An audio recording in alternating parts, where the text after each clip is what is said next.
What's up guys, welcome back to my channel where I talk about men's fashion and vintage fashion. So yeah, your favorite dude is back in the studio. Let's make an applause for his effort.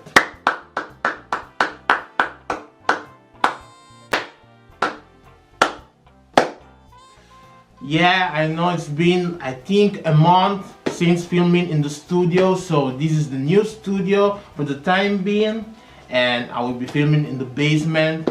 And I don't know if you know, but I moved to Germany recently, so I will stay here for a year as an au pair. If you didn't watch that video, I will link it up here, or you can check it in the description. So things will change, some content will change, but I am happy to be back to create content for you guys. So let's get started. So today we're going to talk about I have to style, a very underrated item in my opinion that I have in my closet, and I think most of you know that I wear this item quite frequently and it's been my go-to. I have a huge collection of it. So today we're going to talk about how to style ties.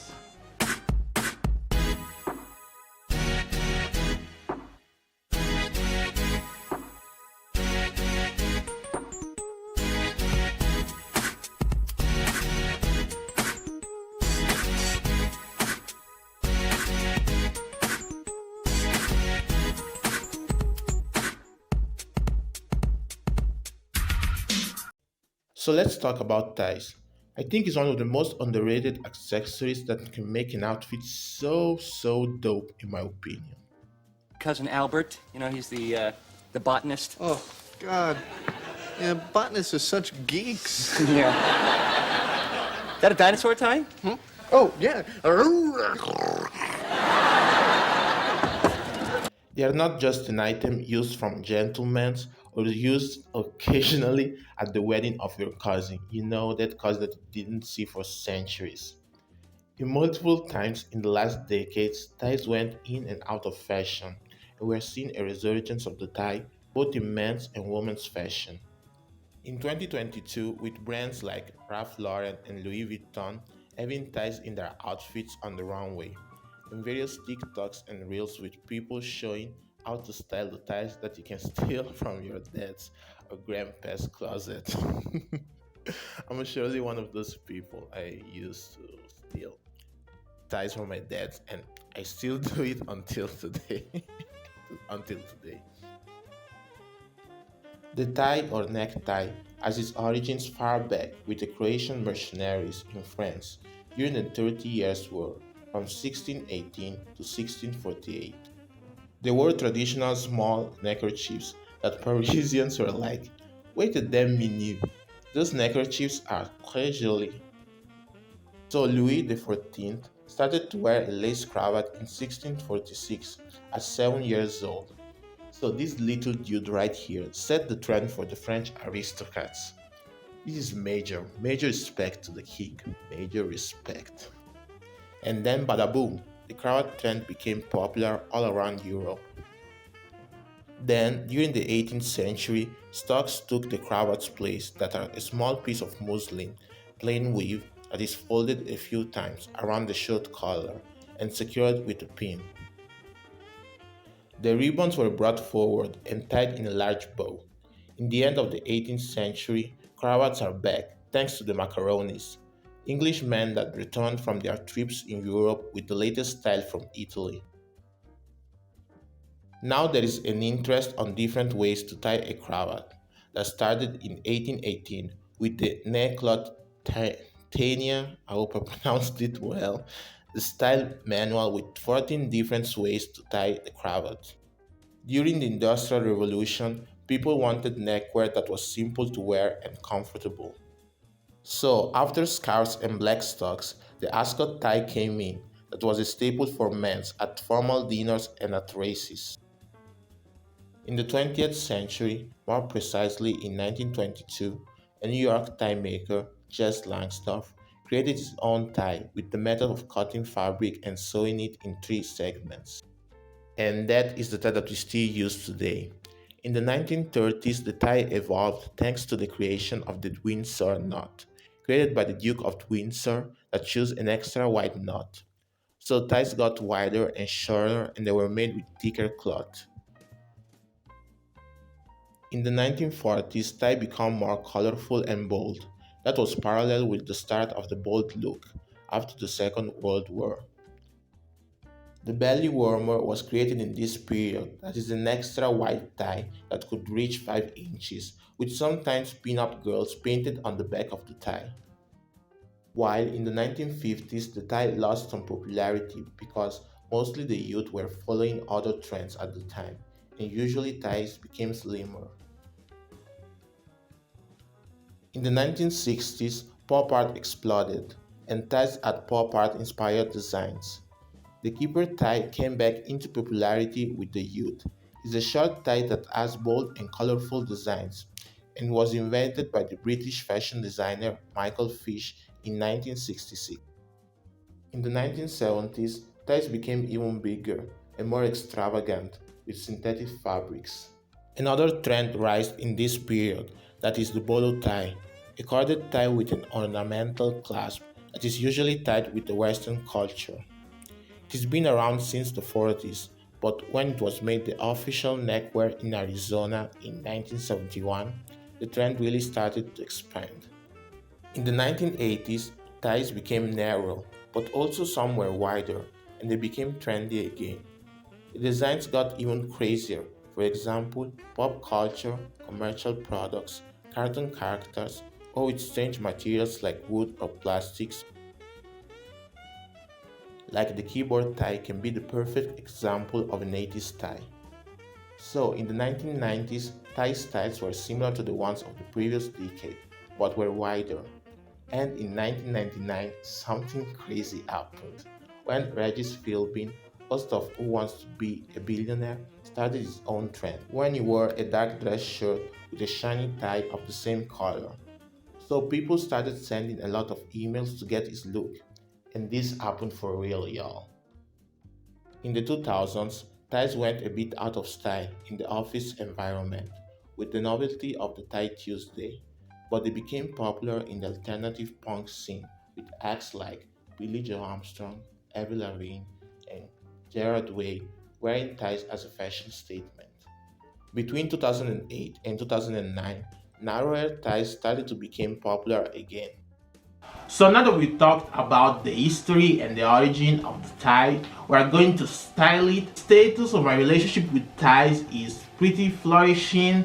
Like I started wearing ties around 2017 because I wanted to create a channel around vintage fashion. So I started by taking ties from my dad's wardrobe. I took those ties and I started like making how to make a tie. Like I didn't know how to tie a tie, if you know what I mean. So I was like watching YouTube tutorials, trying and trying. Like after I think 40 times of trying it, like I got it, and from there me and ties just one thing only. Also I thrifted some ties from the flower market, that is the flower market here in Germany. Like I didn't thrifted it actually, I got it for free, but you will see it on my thrifting video that is coming next.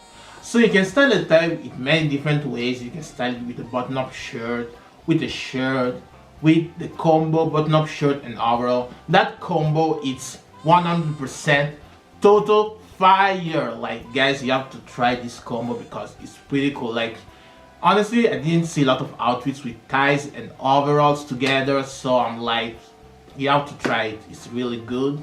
And then you can style it also, of course, with the blazer, the button-up, and also maybe with the jumper like this, like with the V neck. You can check out for some ties with patterns because I think they had a little bit more fun to your feet, like the ones that I have. I have one with crocodiles, I have one with Santa, I have one with fishes, I have one with fish, I have one with bears, I have one with like a vintage art deco or slash, I don't know what is it actually, but yeah, I think you can go in many different ways for the ties and just have fun with it. And now I'll show you the outfits that I created with the ties that I have.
So guys, hope you enjoyed this video.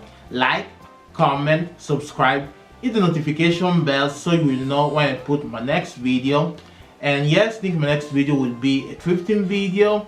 Then I have another thrifting videos or other two, because I am going to Erlangen in like three hours time. I have a bus that goes to Hamburg, and then from Hamburg I will go to Erlangen to meet one of my best friends. So there I will thrift too, and also I want to go to Munich and to Frankfurt. So guys, I have a lot of content coming. And also, yeah, I know that you're all dying for the spooky season. I know, but it's a little bit difficult doing this spooky content here. But I will promise you I will make at least 1 or 2 videos when I get back from this trip. So to be like in 2 weeks time, I will try to make at least 1 or 2 videos, because I am so excited for the spooky season and I have a lot of ideas that I want to create. So expect 1 or 2 videos. I hope I can make 2 videos, because I'm really passionate about it. Stay tuned and I will see you on my next video, guys.